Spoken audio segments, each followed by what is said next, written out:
नमस्कार. शब्दब्रह्माच्या उपासनेचे हे 19वे पुष्प मी तुम्हा सगळ्यांच्या हृदयस्थ अर्पित करतोय. मित्र, मी काल फेसबुकवर पोस्ट टाकली होती आणि मी बोललो सुद्धा होतो की वर्षप्रतिपदेपासून रोज जे वेगवेगळे विषयाची मांडणी केली आहे त्यामध्ये काही काळानंतर काही लोकांना काही विषयांची उत्सुकता निर्माण झाली होती आणि त्यांनी काही विषय सुचवले होते. पण आजचा विषय असा आहे की ज्या विषयाची उत्सुकता ऐकणाऱ्यांना किती नक्कीच जास्त असेल, पण त्यापेक्षा मला जास्त, अर्थात श्रीकृष्ण. मित्रो, जगाच्या विद्वानांना, तत्ववेत्यांना, केवढ्या दोघांनाच नाही, संशोधकांना, युद्धाचा अभ्यास करणाऱ्यांना, इथपासून तर भक्ती संप्रदायामध्ये यातनं आपल्या आयुष्याचा परमोच्च बिंदू गाठणाऱ्या साधकांना सुद्धा भुरळ घालणारे हे व्यक्तिमत्व आहे. अगदी छोट्याशा लहानशा मुलापासून तर वृद्धापर्यंत त्यांच्या अख्ख्या जीवन पर्वामध्ये आपण कुठेतरी कनेक्ट होतो असे प्रसंग आहेत. आणि आपल्या सगळ्यांना प्रामुख्याने जी कल्पना आहे की बालकृष्ण, गोपालकृष्ण, गोपीकृष्ण, राधेकृष्ण, प्रामुख्याने अशा प्रकारचं वर्णन, अशा प्रकारचं चित्र आपल्या सगळ्यांना जास्त भावतं. पण कृष्ण आज कुठला भावला पाहिजे असं मला वाटतं. मित्र, कृष्ण हा महान, यशस्वी, पूर्ण व्यक्तिमत्व असलेली व्यक्ती आहे. धुरंधर राजकारणी आहे, विजयी योद्धा आहे, धर्मराज्याचा संस्थापक आहे, धर्माचा महान प्रवचनकार आहे, मानव विकासाच्या परंपरेच्या नैतिक मूल्याचे उद्गाते आहेत, भक्तवत्सल आहेत, समाज सुधारक आहेत, तत्ववेत्ता आहेत आणि एक सशक्त संवाद यात्री आहे. मित्र, हिंदुस्थानच्या इतिहासामध्ये ही दोन व्यक्तिमत्व अशी आहेत की ज्या व्यक्तीने अख्खा हिंदुस्थान भारावून टाकला आहे. प्रभू रामचंद्र आणि श्रीकृष्ण. आपल्याला कल्पना आहे की राम उत्तरेतनं दक्षिणेकडे गेले आणि कृष्ण पूर्वेतनं पश्चिमेकडे गेले. असं पूर्व पश्चिम आणि उत्तर दक्षिण अख्खा हिंदुस्थान या दोन महान ऐतिहासिक लोकांनी व्यापून टाकलेला आपल्याला दिसेल. पण मित्रो, आपल्याला कृष्ण, जो ऐतिहासिक कृष्ण आहे, तो मुळामध्ये दिसतो तो आदी पर्वामध्ये, प्रामुख्याने जेव्हा तो द्रौपदी स्वयंवरासाठी येतो. मला आवर्जून सांगितलं पाहिजे, आणि आपण जेव्हा अवतार मीमांसा केली होती, म्हणजे मत्स्य अवतारापासून तर परशुरामाच्या अवतारापर्यंत, आपण प्रत्येक अवतारामध्ये ऐतिहासिक पार्श्वभूमी बघितली होती. त्याचा पुराणातली कथा वेगळी, पण त्याची ऐतिहासिक पार्श्वभूमीचा आपण अभ्यास केला होता आणि त्या पार्श्वभूमीवर एखादा अवतार जन्माला येतो. कृष्णाचा ज्यावेळेस जन्म झाला त्यावेळेस काय स्थिती होती मित्र? सगळ्या ठिकाणी भ्रष्ट राजसंस्था झालेली होती. त्यांच्या खालची जी सचिव संस्था होती ती पण पतित झाली होती. जेवढे तत्वज्ञानी होते सगळे अकर्मण्य झाले होते, निष्प्रभ झाले होते. धर्म दुबळा झाला होता. राजसत्तेचा मनमानी कारभार झाला होता. ते म्हणतील तीच दिशा, नीती, तत्वज्ञान, धर्म हे ते म्हणतील तेच. धारेती की धर्मः असं ज्याला आपण म्हणतो, असा धर्म लाचार, शूद्र आणि दुर्बळ राहून गेला होता. आपल्याला आठवत असेल, आपण लहानपणी या सगळ्या लोकांची नावं ऐकली आहेत. जरासंध, दुर्योधन, कंस, कालवयन, नरकासूर, शिशुपाल, हे 7-8 राजे प्रामुख्याने त्या वेळेचं साम्राज्य असलेले राजे होते. म्हणजे जरासंध हा त्यावेळेसचा मगधाचा राजा होता. त्याच्या राज्याचं वर्णन आहे. पंडित होते त्याच्या राज्यामध्ये, विद्वान होते, उपासक होते, पण सगळे जरासंधाचे भाट होते. तो मंदिरांनाही पण मदत करायचा, पण आचार्य पुजाऱ्यांना सांगायचा तुम्ही फक्त पूजा करा. तत्वज्ञान सांगायचं असेल, उपदेश करायचे असेल तर आपल्या राज्यातल्या स्त्रियांना आणि लहान मुलांना करा. मी नवा इतिहास निर्माण करण्यासाठी जन्माला आलो आहे. मला कोणाच्या उपदेशाची आवश्यकता नाही, मला कोणी नीतिमूल्य शिकवण्याची आवश्यकता नाही, आणि अशी कोणी हिम्मत करायची नाही. मित्र, जरासंधासारखा मगधाच्या राज्यामध्ये असं वातावरण होतं. स्वाभाविकपणे ज्याची चर्चा श्रीकृष्णाच्या आयुष्यामध्ये मोठ्या प्रमाणात होते, त्या कौरवांमध्ये काय सुरू होतं? यतोरत्न भुजो वयम. दुर्योधन म्हणायचा सगळी रत्न संपत्ती आमच्या उपभोगासाठी आहे. मित्रो, या वातावरणामध्ये अभ्युत्थानामधर्मस्य तदात्मानं सृजाम्यहं, या वातावरणात कृष्णाचा जन्म झाला. अधर्माची वृद्धी होते तेव्हा त्याचा नाश करायला मी जन्म घेतो. बरेच वेळा मला असं वाटतं की 6-6, 7-7 अशा प्रकारचे सम्राट असताना कृष्णाचा जन्म म्हणजे दांभिक राजे ज्या काळामध्ये समुदायाने राहत होते, धार्मिकतेचं ढोंग सुरू होतं. लोक पॉलिसी मॅटर म्हणून, स्ट्रॅटेजी मॅटर म्हणून राजे लोक दर्शनाला जात होते. दुर्योधन यज्ञ करत होता, पण असं दुर्योधन आपल्याला माहिती आहे इतिहासामध्ये की तो कृष्णाला अटक करायला निघाला होता. अशा वातावरणामध्ये भगवान कृष्णाचा जन्म कारागृहामध्ये झाला, कंसाच्या. आपल्याला हेही माहिती आहे की त्याच्या 7 बहिणींचा मृत्यू झाला. 8वा जन्म कृष्णाचा. मी त्या कथेत फार जाणार नाही, कारण ती आपण ऐकून ऐकून ऐकून ऐकून पाठ केलेली आहे. तो कृष्ण तिथून नंदाकडे आला, जिथे जन्मला तिथे वाढला नाही. जगाच्या इतिहासातलं हे पहिलं अडॅप्टिव्ह किड, पहिला दत्तक पुत्र. पण मित्रो, यशोदेनी कृष्णाचं जे सोशल अपब्रिंगिंग केलंय, यशोदेनी कृष्णाचं जे फॅमिली अपब्रिंगिंग केलंय, अख्ख्या त्याच्या आयुष्यभराचा जर नीट अभ्यास केला तर तुमच्या असं लक्षात येईल की कृष्णाने राजांचे जे पराभव केले आणि सामान्य लोक जे स्वतःशी जोडलेत, त्यामागे यशोदेनी कृष्णाचं केलेलं फॅमिली आणि सोशल अपब्रिंगिंग आहे. म्हणजे ज्यावेळेस तो नटखट होता आणि तो त्यावेळेसच्या गोपिकांना त्रास द्यायचा, तेव्हा गोपिका नंदाकडे आल्यात आणि म्हणाल्या की यशोदे, कृष्णाशी सांगावे गोकुळी राहावे की जावे. त्यावेळेस यशोदेनी कृष्णाला घराच्या आत डांबून ठेवून सांगितलं नाही की अभ्यास कर, बाकी काहीच करू नको.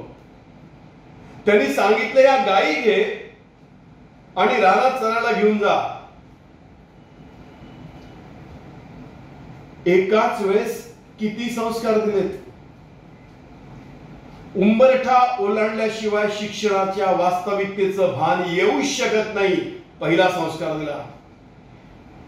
शिक्षणात मोठं व्हायचं असेल तर एकट्याने शिकून चालत नाही, समूहाने शिक्षण घेतलं पाहिजे. दुसरा संस्कार दिला. शिक्षण निसर्गाच्या सानिध्यात जास्त चांगलं होतं. तिसरा संस्कार दिला. मित्र, अशा कृष्णाला ज्यावेळेस यशोदा गायी चारायला घेऊन जाण्यासाठी शिदोरी बांधून द्यायची, त्यावेळेस कृष्ण ज्यावेळेस वाळवंटामध्ये आणि वनामध्ये शिदोरी उघडायचा, त्यावेळेस त्याला यशोदा आठवायची. कारण यशोदेनी कृष्णाला हे नव्हतं सांगितलं की बाबा आपलाच टिफिन उघडायचा, आपलाच डबा खायचा, बाकी त्यांच्या डब्यात लक्ष द्यायचं नाही, आपलाही डबा कोणाला द्यायचा नाही. हे यशोदेनी कृष्णाला नव्हतं सांगितलं. भागवत धर्माच्या पताका ज्या संतांनी यशोशिखरावर नेल्या त्यात कृष्णाने उघडलेली सामान्यांसाठीच्या शिदोरीला फार मोठं महत्व आहे. कृष्णाने सगळ्यांच्या सोबत बसून शिदोरी खाल्ली आहे. हा सोशल रिफॉर्मचा संकेत आहे. कोण होतो कृष्णासोबत? पेंद्या होता, वाकड्या होता, सगळ्या समाजातली मुलं होती. या सगळ्यांच्या सोबत कृष्ण शिदोरी खायचा. एकत्र जेवल्याशिवाय एकत्र राहण्याची मानसिकता निर्माण होऊ शकत नाही. आणि असा वाढत जाणारा कृष्ण गोकुळामध्ये लोकप्रिय होत गेला. त्यांनी सगळ्या समाजातली लोक जोडली. आणि त्यावेळेस आपल्याला कल्पना आहे, आपण खूप वेळा भिंतीवर टांगलेले ते चित्र बऱ्याच गावांमध्ये आणि मंदिरांमध्ये आपण पाहिलंय की त्यांनी गोवर्धन पर्वत उचललाय, सगळ्यांनी काठ्या लावलाय, त्यांनी करंगई लावली. मित्राला लोक चमत्कार म्हणतात. पण या पाठीमागचा प्रसंग काय? त्यावेळेस लोक पावसासाठी इंद्राची पूजा करायची. कृष्णाने लोकांना सांगितलं, हा गोवर्धन हा आपलं संरक्षण करतो, याची साधना करूया. आणि कृष्णाने इंद्राचा उत्सव बंद केला आणि गोवर्धनाचा उत्सव सुरू केला. इंद्राचा प्रकोप झाला. लोकशक्ती जनशक्तीचं जागरण केलं कृष्णाने. लोक उभी केलीत. ते कल्पना चित्र आहे की काठ्या लावल्यात, पण त्यांनी काठ्या लोकांनी तेव्हाच लावल्या जेव्हा त्याचा नेता एक अंगुठी लावत होता, एक करंगई लावत होता. मित्रो, गोवर्धनाच्या पूजेची चर्चा आणि त्यानंतर लोकांमधली कृष्णाबद्दलची तयार झालेली भावना ही कंसापर्यंत पोहोचत होती. तुम्हाला आश्चर्य वाटेल की कंसाच्या वधाच्या पूर्वी कंसाने अक्रूराला जायला सांगितलं होतं. अक्रूराने निरोप देण्याच्या पूर्वी अक्रूर हुशार होता. त्यांनी एक दूत गोकुळात पाठवला आणि त्या दूताकडनं तिथल्या परिस्थितीचं वर्णन काय याचा अभ्यास करायला सांगितला. तो दूत परत आला. अक्रूर आणि कंस बसले आहेत आणि तो दूत त्या दोघांना सांगतो, आपण भागवतामध्ये वाचलं पाहिजे, तो दूत त्यांना सांगतो की गोकुळामधले सामान्य लोक, मुलं, महिला, स्त्रिया, म्हातारे हे सगळे कृष्णाच्या म्हणण्याप्रमाणे ऐकतात आहेत. सगळे लोक कृष्णाच्या पाठीशी उभे झाले आहेत. कृष्णाने एक असं जनसंघटन उभं केलं आहे की जे ऊर्जेने प्रेरित आहे. यांनी हवालदिल झाला कंस. आणि मग कंसाच्या असं लक्षात आलं की याला त्या अगोदरच्या कथा आपल्याला माहिती आहे की त्यांनी शकटाला पाठवलं, त्यांनी बैलाला पाठवलं. मी त्यात फार जाणार नाही, कारण मला वास्तव कृष्ण मांडायचं आहे. शेवटी कंसाने निमंत्रण दिलं. मित्रो, कधी कधी इतिहासामधले काही प्रसंग कसे मॅच होतात बघा. अक्रूराने निमंत्रण दिलं कृष्णाला आणि कृष्ण मथुरेकडे यायला निघाला. खरं पाहिलं तर तो राजाचा अतिथी होता. कंसाची इच्छा होती, नवं षडयंत्र होतं. त्यांनी अक्रूराला तयार केलं होतं कारण अक्रूरावर विश्वास होता. त्यांनी सांगितलं होतं की कृष्णाला आपण महालामध्ये बोलू, इथे थांबेल आणि इथे आपण त्याला भेटू. पण कृष्ण हा डिसाइडेड व्यक्तिमत्व होतं, ठरवलं होतं त्यांनी. आणि त्यांनी अक्रूराला सांगितलं की माझे आई वडील जोपर्यंत कारागृहाच्या आत आहे तोपर्यंत मी राजसत्तेचं सुख घेणं हे माझ्या नैतिकतेमध्ये बसत नाही. त्यामुळे मी माझ्या वडिलांचे मित्र गावाच्या बाहेर, राज्याच्या बाहेर एका बगीच्यामध्ये राहतात, तिथे मी राहीन. 3 दिवस कृष्ण हे मथुरेतल्या त्या बगीचेमध्ये होते. तोपर्यंत मथुरेमध्ये कृष्णाबद्दलची चर्चा सर्वदूर पसरली होती की गोकुळामध्ये एक तरुण, एक किशोरवयीन मुलगा असा जन्माला आलाय की ज्याने सगळी जनशक्ती एकत्र केली आहे. गोवर्धन पूजेची चर्चा त्या काळात सुरू झाली होती. कृष्ण कशा सवंगड्यांना सोबत घेतो याची चर्चा होती. त्यामुळे मथुरेमध्ये कृष्ण आलाय याची चर्चा सुरू झाली. आणि कृष्णाने बगीच्यामध्ये राहून महालाच्या बाहेर मथुरेतल्या कित्येक लोकांच्या भेटी घेतल्या आहेत. याचं वर्णन आहे. तिथल्या विद्वानांच्या भेटी घेतल्या. कुठपर्यंत भेटी घेतल्यात तर कंसाच्या हेर खात्यामध्ये काम करणाऱ्या लोकांच्या भेटी घेतल्यात. त्याने तिसऱ्या दिवशी कंसाच्या सुरक्षा व्यवस्थेतल्या सगळ्या लोकांच्या भेटी घेतल्यात. मित्र, आठवलं तुम्हाला हनुमंत ज्यावेळेस लंकेत गेले त्यावेळेस सुद्धा त्यांनी लंकेतल्या अशाच लोकांच्या भेटी घेतल्या होत्या. आणि आठवा, मी याच्या अगोदरच्या भाषणामध्ये असं बोललो होतो की जे 6 रसायनाची वर्णन व्यासांनी केली आणि हनुमंतामध्ये होती तीच 6 रसायनं कृष्णामध्ये होती. मथुरेतल्या सगळ्या लोकांच्या भेटी घेऊन त्यांनी कंसाबद्दलचं वातावरण निर्माण केलं. इथपर्यंत निर्माण केलं की कंसाच्या आजूबाजूला असलेल्या सुरक्षा व्यवस्थेमध्ये सुद्धा सैन मारली. आणि वर्णन असं आहे की ज्यावेळेस कृष्णाने महालाच्या आत सिंहासनाच्या समोर उभं झाल्यानंतर ज्यावेळेस कंसाचा वध केला त्यावेळेस कंसाच्या सुरक्षा व्यवस्थेतला एकही माणूस कंसाला वाचवायला आला नाही. आणि त्याला ठार मारल्यानंतर उग्रसेनाच्या हाती राज्य दिले. मित्र, आपल्याला कल्पना असेल, आपण लहानपणी वाचली आहे की मुळामध्ये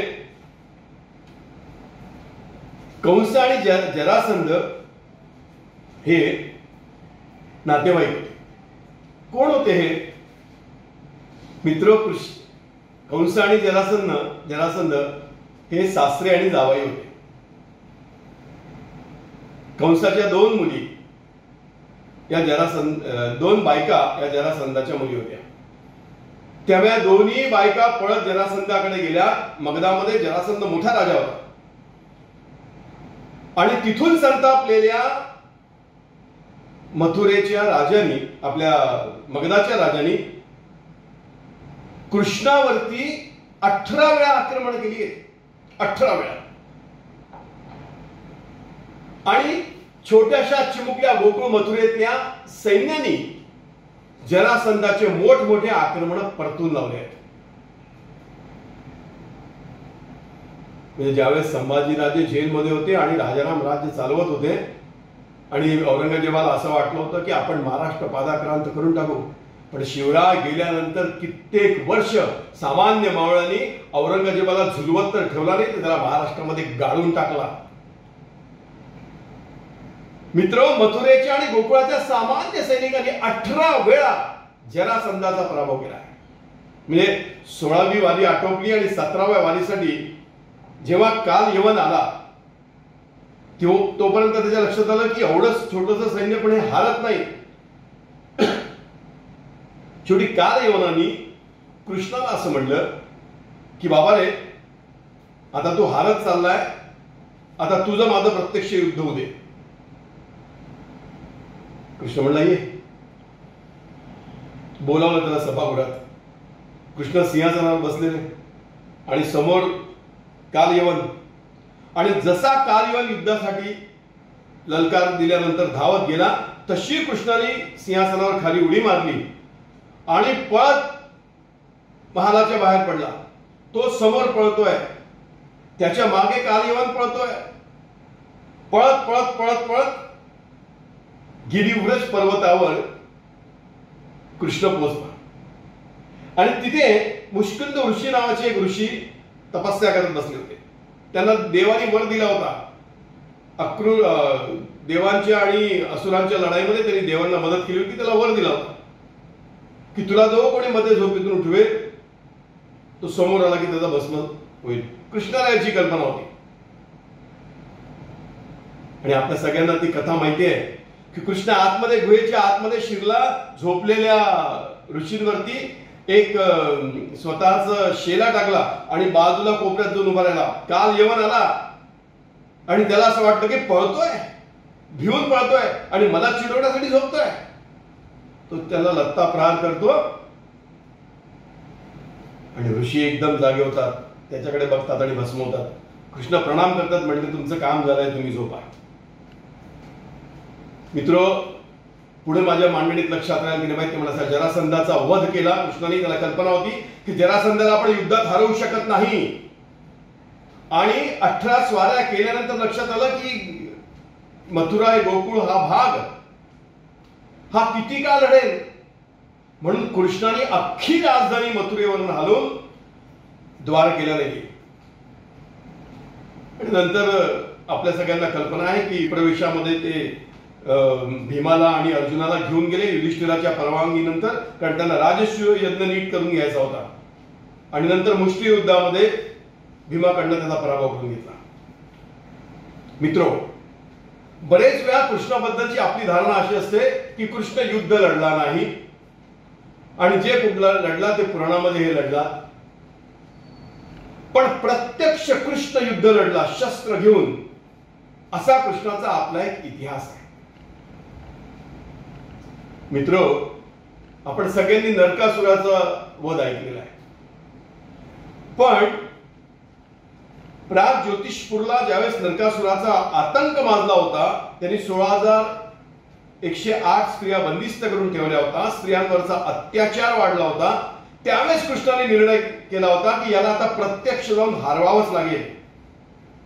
मित्रो, त्यात मी फार पडणार नाही, पण मी तुम्हाला विनंती करणार आहे की द्वारकेपासून प्राग ज्योतिषपूरला जायपर्यंतचा जो काळ आहे, त्यातले जे युद्ध आहेत कृष्णाचे, हे युद्ध नीतीतले एक एक अभूतपूर्व अनुभव असलेले युद्ध आहेत. त्यांनी गोमंतक पर्वतावरती कोशींचा पहिला वध केला, राजकेशीचा. मित्रो, परशुराम इथे सुद्धा आहेत. आपल्याला कल्पना असेल, मी परशुरामाच्या अवताराच्या आपल्याला सांगितलं होतं की भगवान कृष्णाने परशुरामाला विनंती केली होती की कुठे गेलं पाहिजे. आणि मग परशुराम त्यांना सोबत घेऊन गेले होते आणि त्यांनी त्याला वर दिला होता की तुझा कधी पराभव कोणी करणार नाही. आपल्याला याची पण कल्पना असेल, मी या अगोदर सांगितलंय, केशी राजाचा पराभव केल्यानंतर परशुराम असं म्हणतात की हा ऐतिहासिक कृष्णाच्या इतिहासातला पहिला विजय आहे. त्यानंतर त्यांनी राजा शुगलाचा पराभव केला. तो पराभव केल्यानंतर एक त्याची राणी समोर येऊन उभी राहिली आणि त्यांनी सांगितलं की तुम्ही तुमचं काम केलंय, आता आम्ही काय केलं पाहिजे. श्रीकृष्णाने त्याच्या मुलाला राज्यावर बसवलं, शाल्व वधाची प्रतिज्ञा केली. हा एक जबरदस्त राक्षस होता. हा मायावी युद्धात पटाईत होता. असं म्हणतात की त्याचं आकाशामध्ये विमानाच्या स्वरूपात शहर वसवलं होतं. मित्रो, शाल्वची वधाची प्रतिज्ञा केल्यानंतर शाल्वच्या सोबतचं जे युद्ध आहे, याचं वर्णन इतकं जबरदस्त आहे की एक वेळ शाल्वनी वसुदेव निर्माण केला वरती आणि असं भासवलं कृष्णाला की मी त्याला वसुदेवांना द्वारकेतनं आणलंय आणि तू जर थांबला नाही तर मी याचा वध करतो. कृष्णाला पूर्ण खात्री होती की जोपर्यंत बलराम तिथे आहे तोपर्यंत वसुदेव जाऊच शकत नाही. पण एक क्षणभर भगवान कृष्ण अस्वस्थ झाले आणि लक्षात की हे काय बघतोय मी, पण त्यातनं सावरले आणि शाल्वाचा वध केला. मित्रो, माझ्या ठिकाणी मोह माझा थांबत नाही, कारण शाल्वाचा वध आणि शाल्वाच्या लढाईमध्ये ज्यावेळेस कृष्ण गुंतला होता त्याच वेळेस तिकडे द्रौपदीचं वस्त्रण सुरू होतं. कृष्ण नव्हता त्यावेळेस आणि ही बातमी सात्यकीने कृष्णाला दिलेली आहे. पुढे मूलदैत्याचा वध केला कृष्णाने. भल्ल नावाच्या बाणाने त्यांनी मूलदैत्य नावाच्या राक्षसाचा वध केला. नरकासुराच्या राज्याचं वर्णन असं आहे की त्याची सुरक्षा व्यवस्था अशी जबरदस्त होती. ते वर्णन जेव्हा मी वाचतो तेव्हा आपल्या इकडल्या किल्ल्यांचं वर्णन लक्षात येतं. त्याची तटबंदी पक्की, ते खंदक तयार केलेले, वेगवेगळ्या प्रकारच्या अस्त्राची शस्त्राची तिथे उभारणी केलेली, निसुंद हयग्रीव वीरपंचदत्त मूर सारखे संरक्षक राक्षस शक्तिमान लोक त्याच्या सुरक्षेसाठी, अशा नरकासुराचा वध कृष्णाने केला. त्यावेळेस सुद्धा युद्धाचं वर्णन 100% आपण वाचलं पाहिजे. आणि मग त्याची आई समोरून उभी राहिली आणि त्याने सांगितलं की तुम्ही माझ्या मुलाचा वध केलाय, तुम्ही तुमचा अवतार पूर्ण केलाय, पण हे आदितीचे जे कवच कुंडल आहेत ते मी तुम्हाला देते. मित्र, कृष्णाच्या इतिहासामध्ये त्यांनी प्रत्यक्ष स्वतःहून लढलेले युद्ध हे एक स्वतंत्र पर्व आहे. पण तो जेव्हा कौरव पांडवाच्या स्थितीमध्ये आला तेव्हा त्यांनी सुरुवातीला सांगून टाकलं होतं की नगरी शस्त्र करी मी शस्त्र घेणार नाही. तेव्हा कौरव पांडवांचं अख्खं युद्ध त्यांनी ही प्रतिज्ञा करून लढलं आहे. पण असं मी म्हणत असताना मित्र, आपल्या कृष्णाने स्वतःची तर प्रतिज्ञा मोडलीच, पण लोकांच्याही प्रतिज्ञा मोडल्या. महाभारताच्या द्रोण पर्वामध्ये द्रोणाचार्याच्या वधानंतर आपण सगळ्यांनी ऐकलंय की युधिष्ठिराचा रथ तो सत्यवदी असल्यामुळे 4 बोट वरती चालायचा, तो जमिनीवर आला. मला कधी कधी असं वाटतं की युधिष्ठिराकडनं जर खोटं वधवून घेतल्या गेलं नसतं तर युधिष्ठिराचा रथ जमिनीवर नाही, जमिनीच्या आत गेला असता. तुम्ही नरोवा कुंजरोवा हे युधिष्ठिराकडनं वधवून घेतलं कृष्णाने, ऐकवून घेतलं. मित्र, केवळ त्याचीच प्रतिज्ञा मोडली अशी नाही, त्यांनी अर्जुनाची प्रतिज्ञा मोडली. अर्जुनाने 2 प्रतिज्ञा केल्या होत्या, ही प्रतिज्ञा मोडली. काय प्रतिज्ञा केली होती अर्जुनाने? आपल्याला कल्पना आहे की नाही मला कल्पना, म्हणजे मला अंदाज नाही, बरेच वेळा कौरव पांडवांच्या युद्धातले काही प्रसंग हे पाहिजे त्या प्रमाणात चर्चेला गेलेले, ज्याची आवश्यकता होती. ज्यावेळेस युद्ध सुरू होतं त्यावेळेस ठरलं असं होतं की युधिष्ठिराने कुठल्या लिमिट पर्यंत युद्धात यायचं, कारण तो त्या अर्थाने राजा होता. पण युधिष्ठिराला राहावं गेलं नाही आणि युधिष्ठिराने ठरल्यापेक्षा जास्त युद्धामध्ये एंट्री केली आणि तो कर्णाच्या समोर आला. तो जशा कर्णाच्या समोर आला, कर्णाला आनंद झाला आणि घनघोर युद्ध सुरू झालं. कर्ण होता तो. एक स्थिती अशी आली की युधिष्ठिराच्या लक्षात आलं की आता आपला पाडाव इथे लागत नाही आणि युधिष्ठिर रणांगणातला पळायला लागला. तो जेव्हा पळत होता तेव्हा कर्णाने काही काळ पाठलाग करत असताना त्याच्या पाठीवर बाण तर मारलेच, पण तो जे युधिष्ठिराला बोललाय त्याच्यामुळे युधिष्ठिर जास्त घायल झाले. आणि आपल्या तंबूत आल्यानंतर काहीच वेळात तिथे अर्जुन पोहोचले आणि त्यांनी अर्जुनाला म्हटलं, बरं झालं तू आलास, तू मारलं त्या कर्णाला, योग्य केलं तू त्याला मारलास. अर्जुन म्हणतो, मी त्याला भेटलो सुद्धा नाही. मग तू कसा आला मला भेटायला? ज्या माणसाने तुझ्या मोठ्या भावाचा अपमान केला, ज्या माणसाने युधिष्ठिराचा अपमान केला, त्याला न भेटता तू आलास. म्हणते तुम्ही दिसले नाही मला म्हणून मी माझा रथ आणि कृष्ण आम्ही दोघे जण इथे आलो.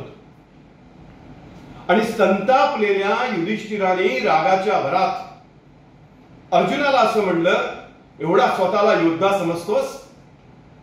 तुझे युद्ध आणि तुझे शस्त्र, तुझा तो गांडीव याचा मी धिक्कार करतो. आणि मग अर्जुनाने सांगितलं युधिष्ठिराला की मी कोणाचाही अपमान सहन करू शकतो पण मी गांडीवाचा अपमान सहन नाही करणार. आणि तो लगेच असं म्हणाला की मी गांडीवाचा अपमान करण्याचा शिरच्छेद करीन अशी प्रतिज्ञा घेतली आहे. आणि तो खड्ग बाहेर काढतो युधिष्ठिराचा वध करण्यासाठी. कृष्ण थांबवतो, म्हणजे काय चाललंय, कोणासाठी लढायला लागलो आपण? म्हणजे मी प्रतिज्ञा केली आहे, तो म्हणजे तू प्रतिज्ञा केली आहे, ठीक आहे, पण धर्मशास्त्र असं सांगतं की जर मोठ्या भावाला शिवी दिली तर त्यांनी मृत्यूचं पातक लागतं. नक्की ना? माझं म्हणणं नाही, धर्मशास्त्राने सांगितलेलं आहे. आणि मग अर्जुनाने युधिष्ठिराची निर्भत्सना करणं सुरू करतो. तू पळालास, तू रणांगणात पळालास, कर्णाच्या समोरून पळालास, तू द्यूतामध्ये हारलास, तू स्वतःची पत्नी लावून बसलास. हे सगळं त्याच्या डोक्यामध्ये होतं. ते सगळं काढलं अर्जुनाने आणि ते आटोपल्यानंतर पुन्हा खड्ग बाहेर काढलं. आता खड्ग कशाला बाहेर काढतो म्हणून कृष्णाने अर्जुनाचा हात धरला. आता कशाला बाबा?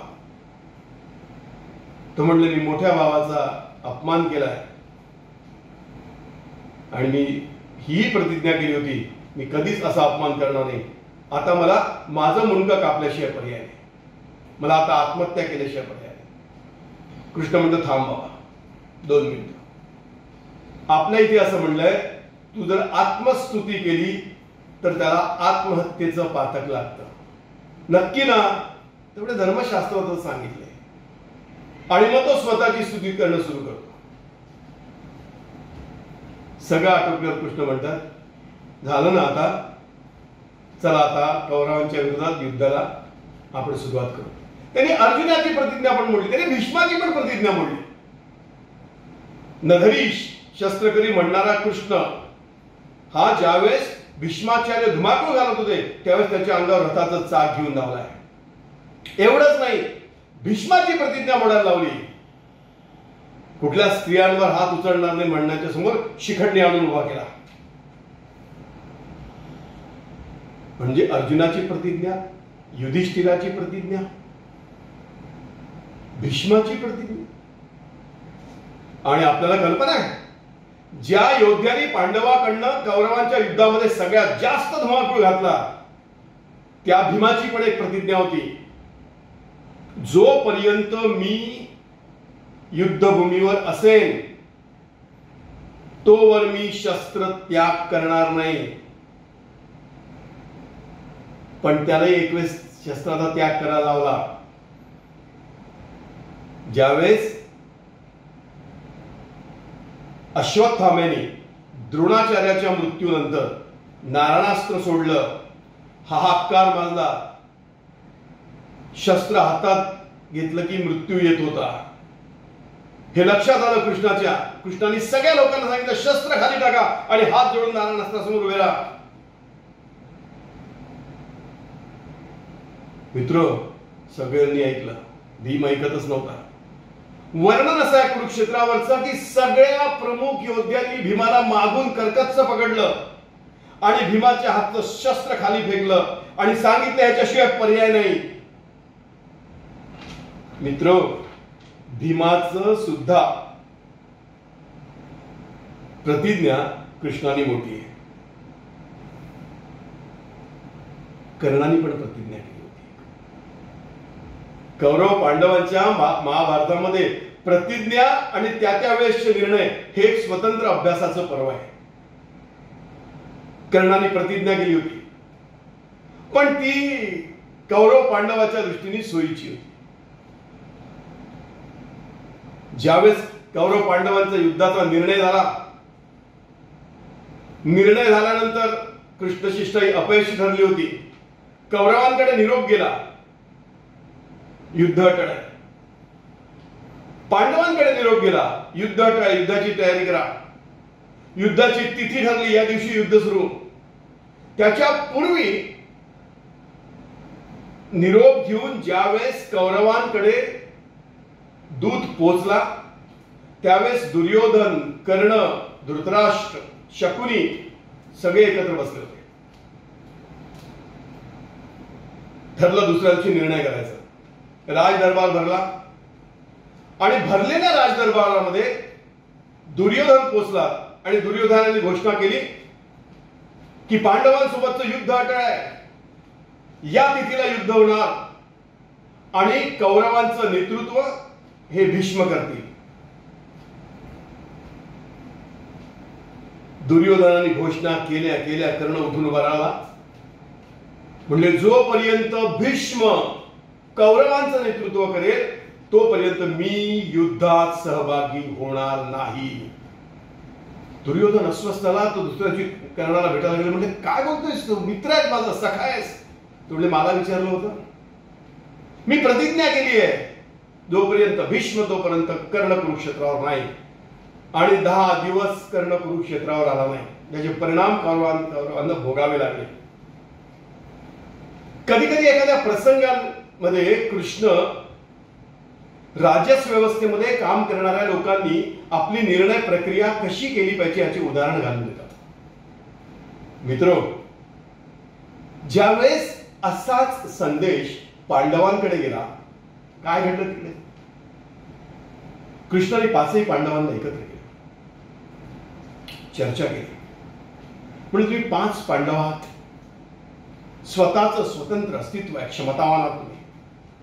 वर्णन असं आहे की 5ही पांडवांसोबत कृष्णाने चर्चा करून सरसेनापती कोण याचा निर्णय केलाय. त्यांनी युधिष्ठिराला सांगितलं, तू 5 भावांमधला सगळ्यात मोठा आहेस, तूच राजा होणार आहेस. अर्जुनाला सांगितलं, मी तुझ्या प्रत्यक्ष रथावर आहे, म्हणजे तूच नेता आहेस. पूर्ण चर्चा केल्यानंतर त्यांनी दृष्टद्युम्नला सरसेनापती केलं. राजकीय व्यवस्थांमध्ये माणसांचे निर्णय करताना हे आतताईप्रमाणे निर्णय करू नये, हा संस्कार कृष्णाने कुरुक्षेत्रावर पांडवाचा सरसेनापती कोण असावा, कसा निवडला गेला, त्याची निर्णय प्रक्रिया काय होती, यातनं दिलेला एक खूप मोठा संस्कार आहे. मित्रो, या सगळ्या प्रतिज्ञांचा जर आपण अभ्यास केला तर या सगळ्या प्रतिज्ञा व्यक्तिगत अहंकारापोटी होत्या. इट्स अ सेल्फ कमिटमेंट, स्वतःविषयीची कमिटमेंट होती. पण स्वतःविषयीची प्रतिज्ञा ही राष्ट्र निर्माणापेक्षा, स्वतःविषयीची प्रतिज्ञा ही संस्कृतीच्या रक्षणापेक्षा, स्वतःची विषयीची प्रतिज्ञा ही नीतिमूल्यांची जपणूक करणारी संस्कृती टिकवण्याच्या पलीकडे नाहीये. राष्ट्र पहिल्यांदा आहे, संस्कृती रक्षण पहिल्यांदा आहे, नीतिमूल्यांची जपणूक पहिल्यांदा आहे, आणि त्यानंतर मग व्यक्तिगत प्रतिज्ञा आहे. मित्र, अर्जुनाच्या एका प्रतिज्ञेच्या मागे भगवान कृष्ण मात्र नक्की उभे राहिलेले आपल्याला दिसतात. कृष्ण आणि अर्जुनाचं नातं जबरदस्त मैत्रीचं नातं आहे. जेव्हा अभिमन्यूचा वध झाला आणि संतापलेला अर्जुन कुरुक्षेत्रावर प्रतिज्ञा करून गेला की उद्या सूर्यास्ताच्या आत जयद्रथाचा वध करेन. नक्की वाचलं पाहिजे मित्र. त्यावेळेस कृष्णाने अर्जुनाला जे रागावलंय, कृष्ण अर्जुनाला म्हणतो, तुझ्या एकट्याचाच मुलगा गेला काय? आणि जे लोक युद्धामध्ये लढत आहे त्यांना मुलं बाळ नाही काय? फक्त तुला एकट्यालाच मुलगा होता? तुझ्या एकट्याचाच मुलगा धारातीर्थी पडला का? याच्या अगोदर लोक धारातीर्थी पडले ते कुणाचे पुत्र नव्हते? ज्या लोकांना युद्धाचं नेतृत्व करावं लागतं त्याला अशा प्रकारचे भावनिक निर्णय करण्याचा अधिकार नाही. आणि अर्जुनाला तो असं म्हणतो की मित्रा, तू केलाय निर्णय, तो आता तडीस न्यायची जबाबदारी तुझी आणि माझी आहे. अख्खं सैन्य वेठीस लावण्याची आवश्यकता आहे. आणि त्यावेळेस वर्णन आहे मित्र की कृष्ण रात्रभर झोपला नाही. भल्या पहाटे उठलाय, पहाटेच्या पूर्वी उठलाय. त्यांनी दारुकाला उठवलं, त्याच्या सारथ्य करणाऱ्याला, जी रथाची देखभाल करायची त्याला घोड्याचा खरारा करायला सांगितला. आणि आपल्या सगळ्यांना कल्पना आहे, हा सूर्य आणि हा जयद्रथ. दिवसभराच्या सगळ्या तयारीत कृष्णाने सगळी शक्ती पणाला लावून जयद्रथाच्या समोर अर्जुनाला नेऊन उभा केला आहे. मित्र, कृष्णाचं अर्जुनावर जबरदस्त प्रेम होतं. मी पुढच्या एका कुरुक्षेत्रावरच्या युद्धाच्या अशाच वधाचा इतिहास सांगण्याच्या पूर्वी मला मोह आवडत नाही. कारण माझा एक मित्र आहे, तो मला नेहमी असं म्हणतो, ज्यावेळी मी त्याला पहिल्यांदा श्रीमद कुलकर्णीचं श्रीकृष्ण पुस्तक वाचायला दिलं, सरदार शीख आहे, तो म्हणले यार श्रीकांत, मुझे तो कृष्ण अरबों का सरदार ही लगता है. बोले क्यों? बोले लड़ता है तो जी जान से और दोस्ती की तो जी जान से. मित्रो, कृष्णाची अर्जुनावरची मैत्री, त्याचा लहजा वेगळाच होता. आपल्याला कल्पना असेल की कृष्णाची बहीण सुभद्रा ही अर्जुनाचं वर्णन ऐकून ऐकून ऐकून ऐकून त्याच्याबद्दलच्या गोष्टी ऐकून ऐकून त्याच्या प्रेमात पडले. आणि कृष्णही सुभद्रेबद्दल ऐकून असायचं. आणि एक दिवस अर्जुनाला असं वाटलं की तिला भेटलं पाहिजे. आणि तो संन्यासाचं रूप धारण करून द्वारकेत शिरतो. पण कृष्ण ओळखतो, तो ओळखणारच सखा त्याचा. तो म्हणतो मला माहिती आहे तू कशासाठी आलायस. आणि कृष्ण अर्जुनाशी चर्चा करून त्याची राहण्याची व्यवस्था ही सुभद्रेच्या महालाच्या बाजूला करतात. योजना करतात की तिने त्याच्याशी संपर्कात यावं. इथपर्यंत थांबले. ती मैत्री झाल्याच्या नंतर भगवान कृष्णाने अर्जुनाला सांगितलं की उद्या 2 प्रहरे पलीकडे आम्ही 2 पर्वताच्या पल्याड असलेल्या शिवमंदिरामध्ये अभिषेक करायला जातोय. हा रथ माझा समोर ठेवलाय. तुम्ही दोघं इथून हस्तिनापूरकडे निघा.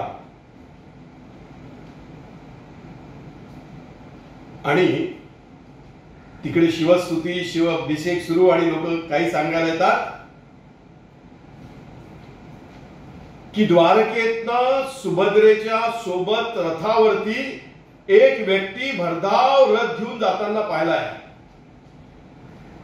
बलराम कृष्ण धावत धावत द्वारकेमध्ये येतात, बघतात सुभद्रा नाही. आणि संतापलेले बलराम आदेश सोडतात की शोधा, कोण आहे, धावा. कृष्णाला सगळं माहिती असतं. हे सगळं वातावरण चालू असताना बलराम कृष्णाला म्हणतात की तू का शांत आहेस. तो म्हणजे बघितलं तर पाहिजे कोणी नेलं. दूत येतात, सांगतात की पांडव पुत्र अर्जुन यासोबत सुभद्रा गेली आहे. हे वर्णन ऐकत संतप्तात बलराम. म्हणजे असं असेल तर आता पांडवांचा निपात, आता अर्जुनाचा पराभव करूया. कृष्ण म्हणतो हो मान्य आहे, पण एक वेळ बघू तर द्या की कोणी कोणाला पळवलंय. बलराम अस्वस्थ का? कारण मित्र, ज्यावेळेस रथ कृष्णाने दोघांसाठी ठेवला होता तो इतका तुफान रथ होता की तो रथ पळवण्याची ताकद अर्जुनामध्ये नव्हती. द्वारका ते हस्तिनापूर तो रथ सुभद्रेने पळवलाय. इतकं प्रेम कृष्णाचं अर्जुनावर होतं. मित्र, कुरुक्षेत्रावरती असाच एक मृत्यू आणि त्या पाठीमागची कृष्णाची योजना तुम्हा आम्हा लोकांना पचण्याच्या पलीकडली आहे. मी कर्णाचा मुद्दा नाही सांगत, कारण हाच का तुझा सूतपुत्र धर्म आपण लहानपणापासून वाचत आलो आहे. मी कर्णाचा वध नाही सांगणार. त्यावेळेस कर्णा तुझी कुठे गेली होती बुद्धी सगळं ऐकलंय. पण मित्र, एक वध, एक मृत्यू कुरुक्षेत्रावरचा असा आहे की जो तुम्ही आम्ही सामान्य नजरेतनं बघितलं तर अस्वस्थ करणार आहे. आणि तो मृत्यू म्हणजे घटोत्कचाचा मृत्यू आहे. ज्यावेळेस घटोत्कच युद्ध सुरू असताना पांडवांकडनं प्रचंड युद्ध लढत होता, दाणादाण करत होता कौरवांच्या सैन्याची. अशा वेळेस द्रोणाचार्यांनी कर्णाला असं सांगितलं की तुझ्याकडे असलेली जी वास्तविक शक्ती आहे त्याचा वापर कर. कर्ण नाही म्हणतो, ही वास्तविक शक्ती मी अर्जुनासाठी राखून ठेवली आहे. पण द्रोणाचार्य म्हणशील, अरे बाबा तू अर्जुनापर्यंत टिकशील तर वापरशील ना. इथे घटोत्कच बघ. आणि कृष्णाने ठरवून घटोत्कचाला अधिक गतिमान करून समोर सरकवलं.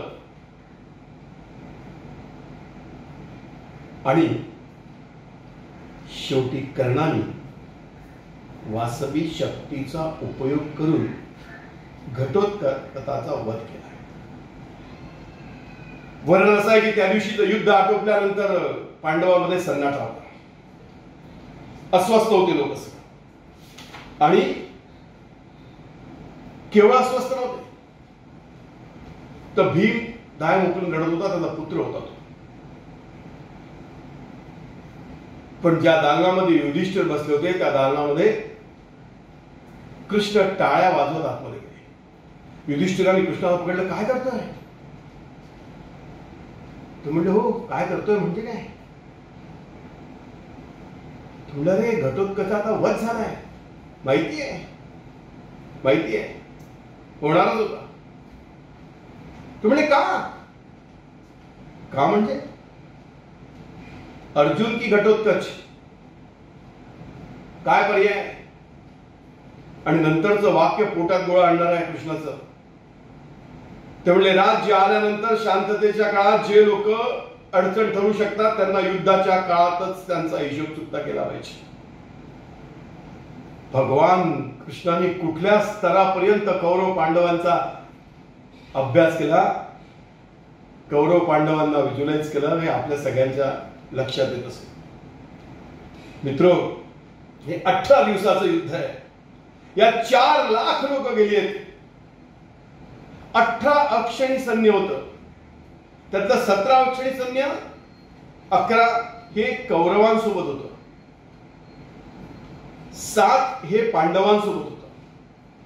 आणि स्वतः कृष्णाची अख्खी सेना ही कौरवांसोबत होती. आणि तुम्हाला एक आश्चर्य सांगू, तुम्हाला धक्का बसेल ऐकून. धक्काच बसला पाहिजे. राम रावणाच्या युद्धानंतर कौरव पांडवांचं युद्ध हे 29व्या पिढीत झालंय. म्हणजे रघुवंश कुलाची 29वी पिढी ही कौरव पांडवांच्या युद्धात होती. तो ब्रह्मदेवाचा. Can you imagine? आपण कल्पना करू शकतो? रघुवंश कुलाचा दीपक, ज्याचं जेनेटिक रामाशी जोडलं गेलंय. पण काळाचा प्रवाह इतका खतरनाक असतो की रघुवंश कुलाचा दीपक, रामाचं जेनेटिक, हा कौरव पांडवाचा युद्धात कोणाकडनं लढला पाहिजे? मित्र, तो कौरवांकडनं लढला. 4 लाख लोकांचा बळी गेलेलं हे युद्ध आहे. मित्र, कृष्णा द्रष्टा होता. त्याच्यामुळे त्यांनी कुठलीही गोष्ट बायफोकल मोडने बघितलेली आहे. तात्कालिक काय आणि लॉंग टर्म काय. श्रद्धेय मोहनजीचा एक व्हिडिओ मधल्या काळात एक व्हायरल झालेला आपण सगळ्यांनी पाहिला की ज्यावेळेस कौरव पांडवांचं युद्ध ठरलं, तिथी ठरली, त्यावेळेस द्वारका पण राज्यच होतं. एक सगळे राजे 2 खेम्यामध्ये वाटले गेले होते. द्वारकेला निर्णय करायचा होता. बलरामाकडे विषय गेला.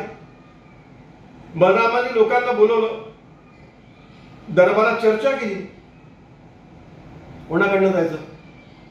काही लोक म्हणले कौरवाकडनं गेलं पाहिजे, ते सशक्त राजे आहेत, त्यावेळेसची राजसत्ता त्यांच्याकडे होती, सगळे मोठमोठाले राजे त्यांच्या बाजूने चालले होते, आपण कौरवांकडनं गेलं पाहिजे. काही लोक म्हणाले नाही, आपण पांडवांकडनं गेलं पाहिजे, त्यांच्यावर अन्याय झालाय, त्यांच्यावर अत्याचार झालाय. काय लोक म्हणले त्यांच्याकडे कशाला जायचं, ते कुठले नीतिमूल्यवाले आहेत? त्यांनी पण आपली बायको दावावर लावली होती. अशी जोरात चर्चा चालू असताना कृष्ण शांतपणे कोपऱ्यात उभे होते. बलराम शेवटी असं म्हणाले की आपण इतक्या वेळ चर्चा करतोय, हा तर शांतपणे उभा आहे, शेवटी आपण हा म्हणेल तसंच ऐकू. कृष्णाचं उत्तर आहे, जेव्हा दोन पैकी एक निवडायचं असतं तेव्हा ते तुम्ही तुलनेने निवडलं पाहिजे. कृष्ण इतके द्रष्टे होते. म्हणजे ज्यावेळेस वेळ आली समजावून सांगितलं, आवश्यकता वाटली स्ट्रेट सांगितलं. म्हणजे अर्जुन म्हणतो की कथम भीष्महम संख्ये द्रोणाच्य मधुसूदना, कोणाची लढू? दुर्योधन, कृपाचार्य, द्रोणाचार्य यांच्याशी लढू? एका शब्दात सांगितले त्यांनी, मार त्यांना. मित्रो, कृष्ण जसा प्रतिज्ञा तोडवणारा, योग्य प्रमाणे राजकीय डोकं वापरून युद्धामध्ये निर्णय घेणारा, तसाच तो संवाद चतुरी होता. कृष्ण जे जे महाभारतामध्ये बोललाय आणि श्रीमद भागवतामध्ये बोललाय, त्यांनी बोललेलं जरी काढलं ना तरी ज्यांना कम्युनिकेशन मध्ये काम करायचं आहे त्यांच्यासाठी पीएचडीचा विषय. मित्रो, ज्यावेळेस कृष्ण शिष्टाई अपयशी ठरली, आता कृष्ण शिष्टाई पण एक स्वतंत्र विषय आहे. म्हणजे कृष्ण शिष्टाईसाठीचं तर वर्णन असं आहे की ज्यावेळेस भगवान कृष्ण शिष्टाईसाठी गेलेत, ही वार्ता ज्यावेळेस हिमालयामध्ये बसलेल्या संन्यासांना, तपस्वी लोकांना कळली, त्यांनी आपली तपस्या सोडून भरधाव वेगाने लोक हस्तिनापूरकडे निघालेले आहे असं वर्णन आहे. मुरारी बापू त्यांच्या प्रवचनामध्ये याचा उल्लेख करतात. का? कारण आज आमचा कृष्ण बोलणार आहे हे ऐकण्यासाठी लोक आपली तपो साधना सोडून हस्तिनापूरकडे निघालेले असं वर्णन आहे. ते आटोपल्यानंतर कृष्णाने कर्णाला सोबत घेतलं, कारण कृष्णाला माहिती होतं की जोपर्यंत कर्ण तिकडे आहे ना तोपर्यंत तो भारीच राहणार आहे. म्हणून शिष्टाई बसल्या तरी कर्णाला आपल्या रथामध्ये घेतला आणि सोबत घेऊन गेला. काय बोलला असेल कर्णाशी तो?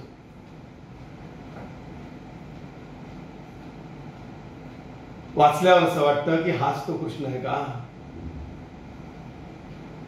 कृष्ण कर्णाला असं म्हणतो की तू कर्तृत्व आहेस, तू क्षमतावान आहेस, तू सुयोग्य धनुर्धर आहेस, तुझ्यासारखा योद्धा नाही, तू दानशूर आहेस.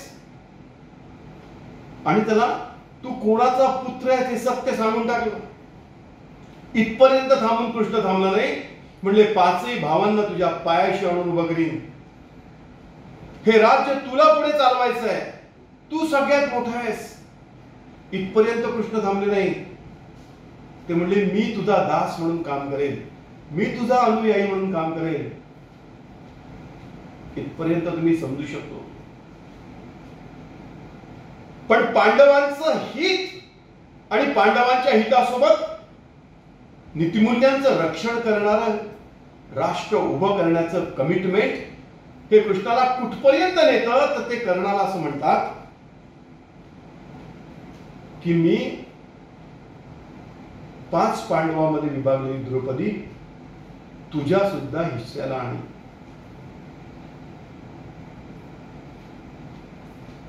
कृष्ण होता तो. बायफोकल बघायचा, नजीकचं नाही बघायचं, दूरचं बघायचं.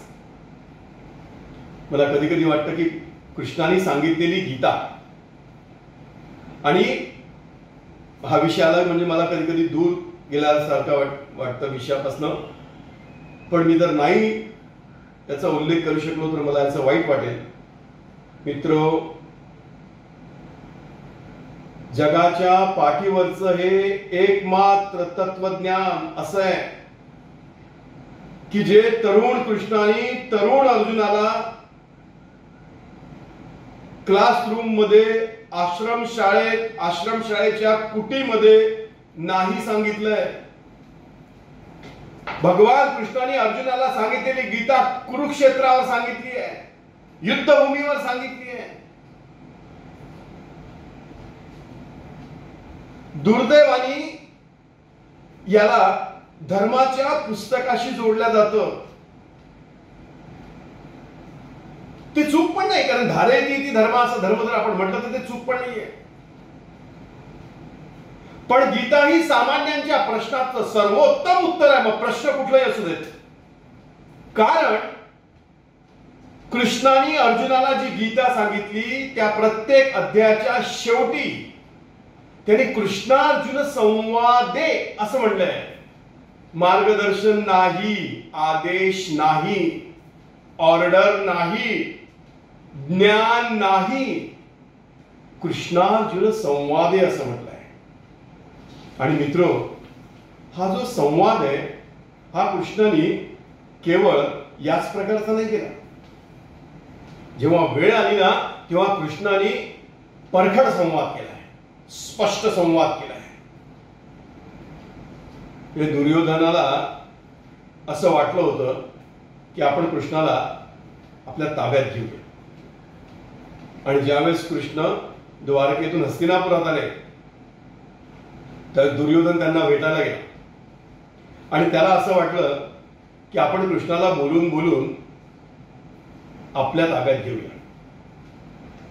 आणि म्हणून त्यांनी आजच्या लँग्वेजमध्ये ज्याला डिनर डिप्लोमसी म्हणतात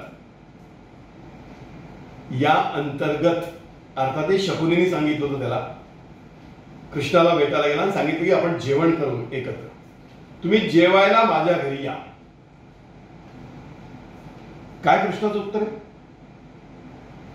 कृष्ण म्हणतो ज्याच्याकडे आत्यंतिक प्रेम असतं ना, ज्याच्याकडे आत्यंतिक प्रेम असतं आणि ज्याच्याबद्दल आत्यंतिक प्रेम असतं, माणूस तिथेच जेवायला जातो. जेव्हा खायला मिळत नाही तेव्हा जेवायला जातो. तुला माझ्याबद्दल ना आत्यंतिक प्रेम आहे ना मला खायची वाणावण आहे, तुम्ही मी तुझ्याकडे जेवायला जायचं कारणच नाही. अन्नासाठी वणवण करण्याची माझी स्थिती नसल्यामुळे मी तुझ्याकडे जेवायला याचा प्रश्नच उद्भवत नाही. इतकं परखडपणे त्यांनी दुर्योधनाला ऐकवलंय. मित्र, त्यांनी केवळ दुर्योधनाला ऐकवलं नाही, त्यांनी एक वेळ धृतराष्ट्राला सुद्धा ऐकवलंय. या अख्ख्या महाभारतामध्ये आणि कृष्णाच्या आयुष्यामध्ये धृतराष्ट्र एक स्वतंत्र पर्व आहे. कारण कौरव पांडवांच्या युद्धामध्ये सर्व पांडवांचा नाश धृतराष्ट्र नाही, कारण तो युद्धभूमीवर नव्हता, घरी होता. पण एक वेळेस कृष्णाने त्यांना सुद्धा स्पष्ट सुनावलेलं आहे. म्हणजे ज्यावेळेस खरं पाहिलं तर मला कधी कधी आताच्या लँग्वेजमध्ये असं वाटतं की धृतराष्ट्र जर समजा समजदार राजा असता, कारण त्याचं राज्य हे सार्वभौम राज्य होतं, घटना दत्त राज्य होतं, व्यवस्थित परंपरेने विकसित केलेलं राज्य होतं. जर त्यांनी एक वटहुकूम काढला असता दुर्योधनाला तर इतकं प्रकरण घडलंच नसतं. पण असं वर्णन असं आहे की धृतराष्ट्र हा आंधळाच होता. मी काल त्याचा उल्लेख केलेला आहे की त्याला समजत होतं, त्याला कळत होतं, पण त्याला वळत नव्हतं. तर धृतराष्ट्राने पण एक प्रयत्न केला. त्यांनी संजयाच्या हातून एक निरोप पाठवला कृष्णा युधिष्ठिराला. काय निरोप पाठवला? तो म्हणतो, धर्मा, जमिनीच्या एका तुकड्यासाठी लढणं कुरु वंशातील व्यक्तींना शोभत नाही. तुझं शिक्षण किती, तू विद्वान आहेस, महान आहेस, धर्माची तत्व समजणार आहेस, आम्हा सर्वांना तुझ्याबद्दल एक आदर आहे. तू क्षुद्र गोष्टीसाठी लढणार नाही अशी आम्हाला अपेक्षा होती. तू थोडा विचार कर. अरे, सर्वांनाच एक दिवस जग सोडून जायचं आहे, येथे कोण राहणार आहे?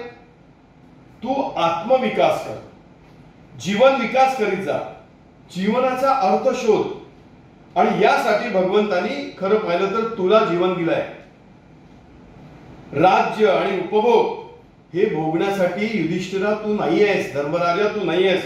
तू वनात जा, तेथे राहा, तपश्चर्या कर आणि आत्मबुद्धी कर, मोक्ष प्राप्त कर. संजयाच्या हातून एवढा लांब संदेश आल्यानंतर आणि हे शांतपणे संजयाने युधिष्ठिराला सांगितल्यानंतर धर्मराज पागळले ना. धर्मराज काही बोलणार. कृष्णाने युधिष्ठिराला सांगितलं 1 मिनिट. आणि युधिष्ठिराची कुठलीही परवानगी न घेता कृष्णाने संजयाला सांगितलं गप्प बैस. संजया गप्प बैस.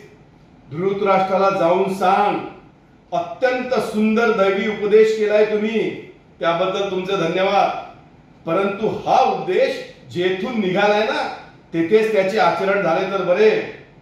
तेथे त्याचे पहिले आचरण करा आणि निरोप द्या की मी शिष्टाईसाठी येतोय. वेळ आली तेव्हा कृष्णाने योग्य पद्धतीने त्यांना सुनावलं सुद्धा आहे. मित्रो, असा कृष्ण कुठेच गुंतला नाही, कुठेच नाही. म्हणजे रामाच्या आणि कृष्णाच्या इतिहासातलं सगळ्यात मोठं वैशिष्ट्य काय, योद्धा म्हणूनचं वैशिष्ट्य काय. त्यांनी राजा शुक्रलाचा पराभव केला, मुलाला राज्याभिषेक केला. त्यांनी कंसाचा पराभव केला, उग्रसेनाचा राज्याभिषेक केला. त्यांनी मगध जरासंधाचा पराभव केला, त्याच्या मुलाचा राज्याभिषेक केला. त्यांनी नरकासुराचा वध केला, ते राज्य त्यांनी त्याच्या मुलाला सोपवलं. त्यांनी पांडवांचा विजय करून कौरवांचा पराभव केला. वर्णन असं आहे की युधिष्ठिर कृष्णाला म्हणत होते की तू हे राज्य चालव. पण कृष्ण इथेच थांबला नाही, नुसतं राज्य घेतलंच नाही. पण युधिष्ठिराला राज्यावर बसवल्यानंतर जेव्हा अश्वमेध यज्ञाची तयारी सुरू झाली आणि अर्जुन अश्व घेऊन निघाला, ज्याला सेलिब्रेशन सेरेमनीला सुद्धा कृष्ण थांबला नाही. मित्रो, किती छोट्या छोट्या विषयाची कशी तयारी करतो ती गोष्ट. म्हणजे एक वेळेस सगळं युद्ध आटोपल्यानंतर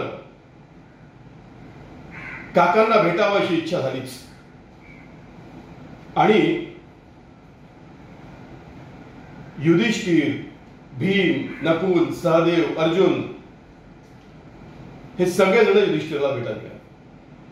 मी ज्यावेळेस कृष्ण चरित्र वाचतो त्यावेळेस माझ्या लक्षात आलं की अख्ख्या आयुष्यामध्ये कृष्ण कुठेच रडलेला मी पाहिला नाही पाहिला. कदाचित माझ्या वाचनात नसेल, पण एका ठिकाणी घाय मोकळून रडलेले मी कृष्ण पाहिले. पण ते नाटक. धृतराष्ट्राला जेव्हा सगळे भेटायला गेले तेव्हा युधिष्ठिर म्हणला की कसं जायचं एकदम समोर. युधिष्ठिरला कृष्ण म्हणले तू थांब, मी जातो. आणि पहिल्यांदा कृष्ण गेले, धृतराष्ट्राच्या बाजूला बसले, त्यांचा हात हातामध्ये घेतला आणि युधिष्ठिर काय रडेल इतकं घाय मोकळून रडायला लागले. त्यानंतर त्यांनी विरोध केला. शांत झाल्यानंतर त्यांनी युधिष्ठिराला बोलवलं, मग अर्जुनाला बोलवलं, मग नकुलाला बोलवलं. कारण कृष्णाला माहिती होतं की धृतराष्ट्राला संजयाने जे सांगितलंय त्यात त्यांनी भीमाचं वर्णन केलंय. हा भीमाची वाट बघेल, एक्स्ट्रीम टोकाचा भावना विवेश होईल. तो आनंदाचा असेल का द्वेषाचा असेल. भीमाला बोलवलं आणि धृतराष्ट्राने कडकडून मिठी मारली. आवाज झाला. आवाज झाल्यानंतर धृतराष्ट्र अस्वस्थ झाले. चूक झाली, घोर पाप झालं, माझ्याकडनं हत्या झाली भीमाची. पण कृष्णाने धृतराष्ट्राच्या खांद्यावर आठवून सांगितलं की तुम्ही चिंता करू नका, मला याची कल्पना होती, मला हे माहिती होतं. म्हणून भीमाला मारण्यासाठी म्हणून जो लोखंडाचा भीमाचा पुतळा दुर्योधनाने केला होता सराव करण्यासाठी, तो पुतळा मी पहिले तुमच्या समोर सरकवला. जो चुराडा झालाय तो त्याचा आहे. आता तुम्ही ठीक आहात ना? आणि नंतर मग भीमाला भेटीसाठी बोलवलाय. मित्रो, गांधारीने त्याच्यानंतर शाप दिलाय. गांधारीने 2 प्रश्न विचारले कृष्णाला की तुला जर माहिती होतं तर तू हे का केलं, आणि नंबर 2, तू माझ्या मुलांना का समजावून सांगितलं नाही. तुला माहिती असताना तू हे केलं म्हणून त्यांनी गांधारीने तिला शाप दिला की माझे मुलं माझ्या समोर मेलेले मी पाहिले आहेत, तू सुद्धा तुझा वंश तुझ्या समोर करताना बघशील. आणि दुसऱ्या प्रश्नाचं उत्तर कृष्णाने दिलं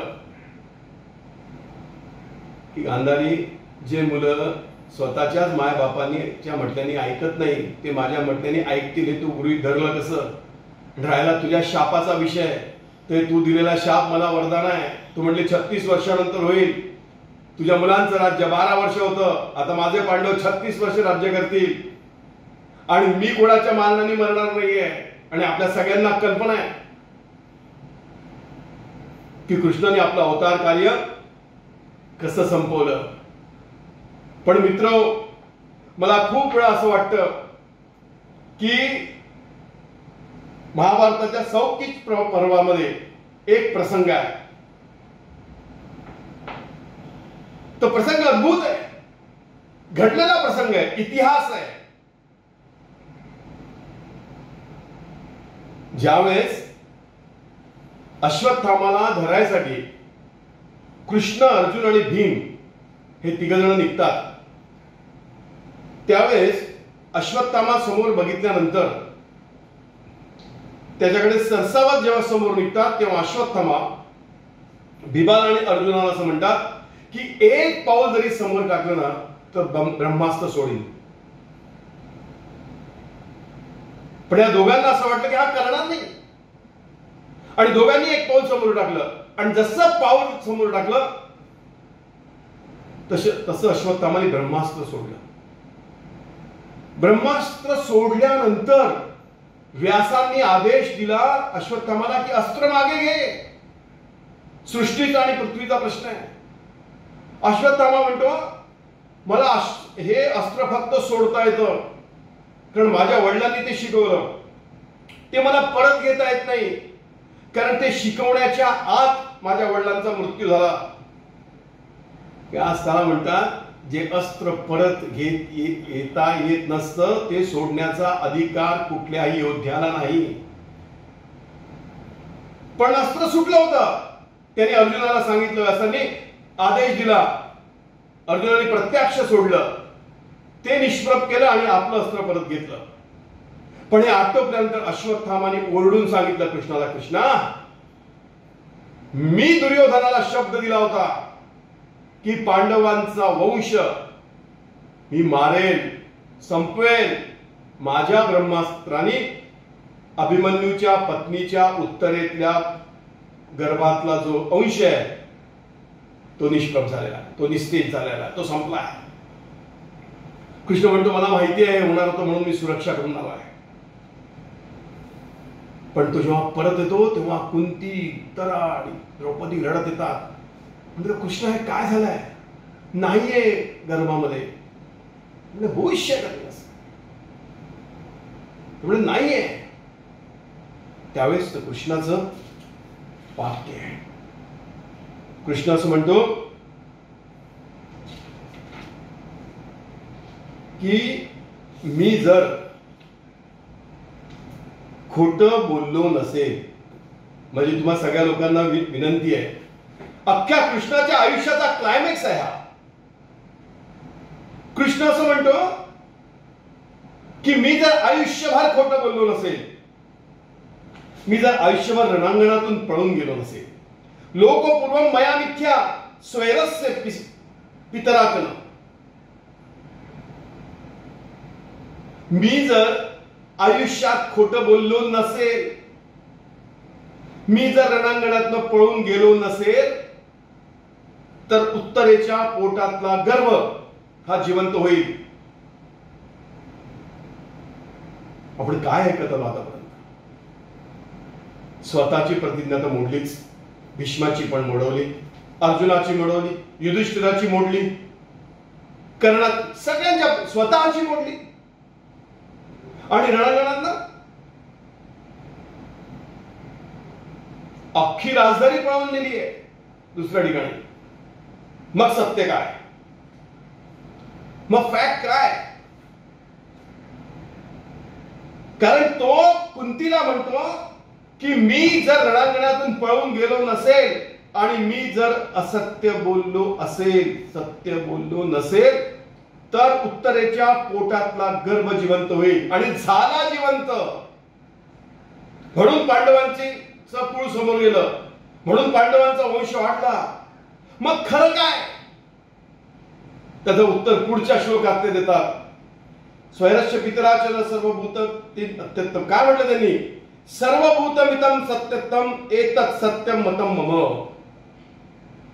सर्वांचं कल्याण ज्यामध्ये आहे ते म्हणजे सत्य. आणि सगळ्यांचं कल्याण करण्याचं काम अख्ख्या अवतारभर कृष्णाने केलेलं आहे.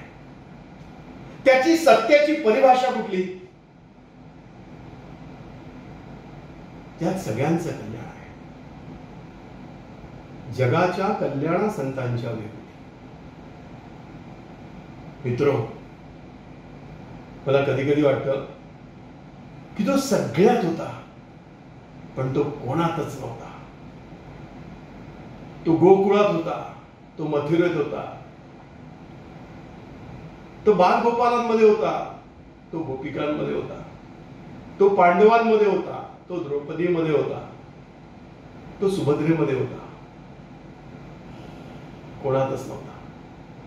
हा जो निष्काम कर्मयोग आहे सगळ्यामध्ये होता, पण तो कुठेच आसक्त नव्हता. तसं जर असतं तर उत्तरेच्या पोटातला गर्भ हा जिवंत झालाच नसता. मित्रो, मला बरेच वेळा असं वाटतं की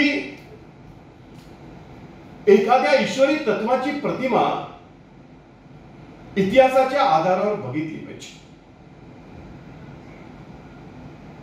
श्रीमद भागवता म्हणजे आपण राधाकृष्णाची मंदिरे पाहतो. माझ्याकडे सुद्धा राधाकृष्णाचा विग्रह आहे.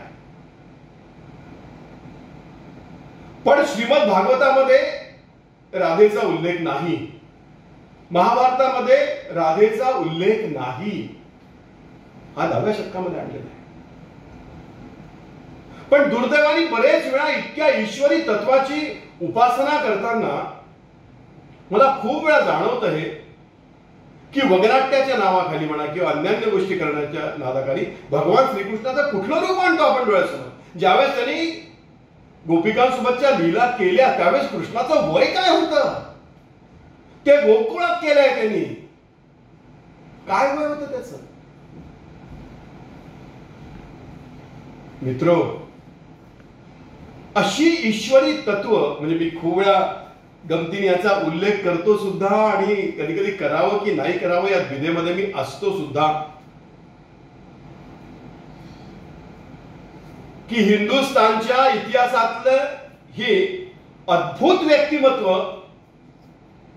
हे अख्ख्या जगभर इतिहासात पत्नीचं अस्तित्व असताना सुद्धा राधेच्या सोबत उभा आहे आणि भारताची कुटुंब व्यवस्था एकत्रितपणे संपूर्ण श्रद्धेने त्याचं दर्शन करते. केवढी पचन क्षमता वाढवली आहे त्या ईश्वरी तत्वानी सामान्य माणसांची. मित्रो, कृष्ण असं व्यक्तिमत्व आहे की समाजातल्या प्रत्येक माणसाने त्याला स्वतःला त्याच्या आयुष्यात कुठेतरी शोधावं असं व्यक्तिमत्व आहे. मित्रो, या काळामध्ये कृष्णाच्या आयुष्यातला एक प्रसंग मला आठवतो. ज्यावेळेस भगवान कृष्ण द्वारकेला परत आले होते, युद्ध आटोपलं होतं. म्हणजे आता सध्या कोरोनाची चर्चा आहे, नवं युद्ध आहे, नवा शत्रू आहे. मी म्हटलं तुम्हाला की कृष्ण ही व्यक्तीच अशी आहे की त्याच्या आयुष्यामधला कुठला ना कुठला तरी असा प्रसंग काळाला अनुरूप सापडतोच. की ज्यावेळेस कृष्ण द्वारकेमध्ये होते, राज्य सुरळीत सुरू होतं, त्यावेळेस युधिष्ठिराला असं वाटलं की खूप दिवस झाले आपण कृष्णाची भेट घेतली नाही. म्हणून युधिष्ठिर पांडव एकत्र बसून एक दूत हे द्वारकेला पाठवतात. दूत द्वारकेमध्ये पोहोचतो आणि तो दूत कृष्णाला सांगतो की युधिष्ठिराने आठवण काढली आहे तुमची, पांडवांची खूप इच्छा आहे तुम्हाला भेटायची. कृष्णाला असं वाटतं की पांडव आलेत, म्हणून कृष्ण धावत बाहेर येतो. कुठे आहेत पांडव? ते म्हणजे नाही, त्यांनी तुम्हाला हस्तिनापूरला बोलवलंय. पांडवांवर प्रेम करायचे कृष्ण. त्यांनी दूताला सांगितलं तू समोर हो, मी लगेच मागून येतोय. आणि कृष्ण हस्तिनापूरला निघाले आहेत पांडवांच्या भेटीसाठी. हस्तिनापूरच्या आत शिरल्यावर बातमी कळते. पाचही पांडव धावत धावत येतात, कृष्णाला मिठी मारतात. म्हणजे कृष्णा किती दिवसांनी भेटतोयस, पण आपल्याला महालात यावेळेस नाही राहायचं, आपण वनात फिरायला जाऊया. कृष्णाला कल्पना आवडते आणि कृष्ण 5 पांडवांसह वनात फिरायला निघतात. वनाच्या मध्यात माध्यांनी पोचतात, शिदोरी खातात, पुन्हा समोर निघतात आणि काही वेळ गेल्यानंतर कृष्ण पांडवांना असं म्हणतो की चला आता आपण महालात परत जाऊया. पण पांडवांची इच्छा पूर्ण झाली नसते. पांडव कृष्णाला असं म्हणतात की नाही, इथेच थांबूया. कृष्ण म्हणतो नाही, इथे थांबणं सोयीचं नाही, योग्य नाही. ते म्हणले नाही, इथेच थांबायचंय, रात्र आपल्याला मनातच काढायची. कृष्ण सांगतात आहे पांडवांना नाही, ही राहायची जागा नाही. पण अर्जुनाला असं वाटत आपण तर कौरवांना हरवलंय, आपण कौरव पांडवांचं युद्ध जिंकलंय, 11 क्षणी युद्ध, सैन्य आपण मारून टाकलंय, आपल्यासोबत भीम आहे, काय आवश्यकता आहे. अर्जुन म्हणतो कृष्णाला इथेच थांबायचं. कृष्ण म्हणतो पहा, हे मायावी राक्षसाचं जंगल आहे, तुम्हाला काय फरक पडत नाही, आपण असं करू, प्रत्येकाची पाळी लावू आणि एकाने जागे राहायचं. सगळे थकले असतात, झोपतात. नकुलाला सांगतात की तू ड्युटी कर.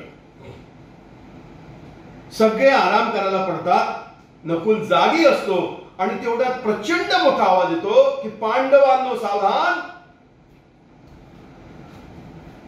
मी तुम्हाला खाणार आहे. आवाज इतका प्रचंड असतो, पण पांडव पण थकलेलेच असतात. पण नकुल आवाजाने हादरतो आणि बघतो, कोणीच दिसत नाही. पुन्हा दुसरा आवाज येतो, पांडवांनो तुम्ही चुकीच्या ठिकाणी आलात, इथे माझं राज्य आहे, मी तुम्हाला खाणार आहे. अस्वस्थ नकुल आवाजाच्या दिशेने बघतो तर गवताच्या पात्याच्या आत एक एवढासा राक्षस, अक्षरशः एवढासा, प्रचंड आवाज करतो. नकुला वाटतं एवढासाच आहे, बुटाच्या टाचेखाली चिरडून टाकतो. नकुल उठतो आणि त्याला थापडी मारतो. थापडी मारल्यावर 5 इंचाचा राक्षस 12 इंचाचा होतो. तो 12 इंचाचा झाल्यावर त्याला एक मुष्टी मार, तो 2 फुटाचा होतो. 2 फुटाच्या याच्यावर शस्त्राने वार करतो, तो 5 फुटाचा होतो. हे युद्ध त्याच्या लक्षात आलं सोपं नाही आहे. तो म्हणला आपल्याला काय, आपली जर ड्युटी आटोपली, सहदेवाला उठवतो, बाकी सगळं ठीक आहे, पण हा राक्षस बघ 5.5 फुटाचा आहे, याच्याशी युद्ध कर. 5.5 फुटाच्या समोर सहदेव उभा आहे. पहिला वार 6 फूट, दुसरा वार 6.5 फूट, तिसरा वार 7 फूट, चौथा वार अस्वस्थ होतो सहदेव. पण ते काही वेगळंच दिसतंय. भीमाला उठवतो, भीमा बघ रे. भीम उठतो, तोपर्यंत राक्षस 10 फुटाचा. भीम म्हणतो 10 फूट. गदा काढतो, प्रार्थना करतो, 60 वार करतो. राक्षस 20 फुटाचा. भीम म्हणतो विचित्र वेगळं आहे, अर्जुनाला उठवावं लागेल. अर्जुनाला उठवतो. 20 फुटा राक्षस समोर अर्जुन उभा आहे. कुरुक्षेत्र जिंकलेला अर्जुन, 11 अक्षणी युद्धाचा पराभव करणारा अर्जुन 20 फुटाच्या राक्षसासमोर आपल्या भात्यातून बाण काढतो, प्रत्यंचा लावतो, स्मरण करतो आणि कंठाचा वेग देऊन सुसाट बाण जातो. राक्षसाच्या कंठाला बाण लागल्या लागल्या राक्षस 30 फुटाचा होतो. हा सगळा खेळ कृष्ण उपरण्यातनं बघत असतो. म्हणजे होऊनच जाऊ द्या पांडवांची. शेवटी कृष्णाकडे येतात, म्हणले सांभाळा बाबा. कृष्ण म्हणले झोपा, बघतो मी. थकले असतात सगळे पांडव. कृष्ण उभा राहतो 30 फुटाच्या राक्षसासमोर आणि राक्षसाला म्हणतो, अरे बाबा तू एवढा मोठा, दिसायला अजस्त्र पण नाही तर असुर. असं म्हटल्यानंतर चिडलेला राक्षस कृष्णावर वार करतो. कृष्ण बाजूला सरकतो, तो 30 फुटाचा 25 फुटाचा होतो. पुन्हा कृष्ण त्याला असं म्हणतो, तू कसं असू दे पण तुझी योनी तर राक्षसाची रे. पुन्हा चिडलेला राक्षस वार कृष्णावर करतो. कृष्ण बाजूला सरकतो, तो 25 फुटावर 20 फुटावर होतो. मग कृष्ण त्याला पुन्हा म्हणतो, बघ कसा आहे दिसायला, बघ तुझी वृत्ती कशी आहे, कसा नीच प्रवृत्तीचा आहेस. पुन्हा वार करतो, पुन्हा राक्षस खाली होतो. असा होता होता होता होता होता होता होता राक्षस पूर्ववत होतो. त्याला मुठ्ठीने पकडतो, बाटली घेतो, बंद करतो आणि झोपून जातो. सकाळ होते. 5 पांडव उठतात. पहिले कृष्णाला बघतात, म्हणले बाबा हात आहे. कृष्ण थकला असतो. एक ऋषीला उठतो आणि कृष्णाला विचारतात, केलं कसं हे? तू फक्त केलं कसं एवढं सांग. कृष्णाने 5 पांडवांना दिलेलं उत्तर हे नरेंद्र भाईंनी 130 कोटी जनतेला कोरोनाच्या समोर कसं वागायचं याशी तंतोतंत जुळणार आहे. कृष्णाने 5 पांडवांना सांगितलं, मित्र, युद्ध बदललं की शस्त्र बदलतात, रणांगण बदललं की नीती बदलते. तुम्ही कौरव पांडवांशी ज्या शस्त्राने लढत होते ते त्यावेळेस रणांगण वेगळं होतं. हे युद्ध वेगळं आहे. हे मायावी राक्षसांशी युद्ध होतं. त्यांनी आठवण करून दिली की कुरुक्षेत्रावर आठवतो ना मी तुम्हाला म्हणलं होतं शस्त्र खाली टाका, कारण नारायण अस्त्राशी लढायचं होतं. युद्ध बदललं की शस्त्र बदलतात, रणांगण बदललं की नीती बदलावी लागते. पाकिस्तान आणि हिंदुस्थानच्या विरोधातला जो संघर्ष आहे, अतिरेक्यांच्या विरोधातला असू द्या की प्रत्यक्ष 65च्या रणांगणावरचा असू द्या, शस्त्र वेगळी होती कारण रणांगण वेगळं आहे. आज कोरोनाच्या विरोधातला जो संघर्ष आहे त्यातलं रणांगण वेगळं आहे मित्र. त्यातली शस्त्र वेगळी आहे, त्याच्यामुळे त्यातली नीती वेगळी आहे. त्यातलं रणांगण हॉस्पिटल आहे, प्रत्यक्ष लोक लढतात आहे, डॉक्टर आहेत सई. त्यातलं अस्त्र हा संयम आहे. पण त्यातलं नवं रणांगण आपलं स्वतःच घर आहे मित्र. या नव्या रणांगणात लढायचं असेल तर भारत पाकिस्तानच्या बॉर्डरवर शस्त्र घेऊन असल्यासारखं लढता येत नाही. तिथे वीरश्रीची आवश्यकता येते, संयमाची आवश्यकता आहे. युद्ध बदललं की शस्त्र बदलतात, रणांगण बदललं की नीती बदलावावी लागते. कृष्णाने जे पांडवांना सांगितलं ते आपल्याला आज या क्षणी तंतोतंत लागू होत आहे. मित्रो, भगवान कृष्णाला हा जो ऐतिहासिक कृष्ण आहे, हा जो योद्धा कृष्ण आहे, हा जो राजकारणी कृष्ण आहे, हा जो चाणाक्ष कृष्ण आहे, हा जो वास्तवते जगणारा कृष्ण आहे, हा जो सत्यासाठी वाटेल ते करणारा कृष्ण आहे, हा कृष्ण या उर्वरित लॉकडाऊनच्या काळामध्ये तुम्ही अभ्यासावा असं मी तुम्हाला विनंती करतो. माझं हे 19वे पुष्प तुमच्या हृदयात अर्पित करतो आणि तुम्हा लोकांना पुनश्च आवाहन करतो की मित्र, या लढ्यामध्ये समर्थपणे सामोरे जाण्याची सामर्थ्यवान शक्ती ही संयमाच्या रूपामध्ये भगवान कृष्ण तुम्हाला देव अशी प्रार्थना करतो आणि आपली रजा घेतो. खूप खूप धन्यवाद.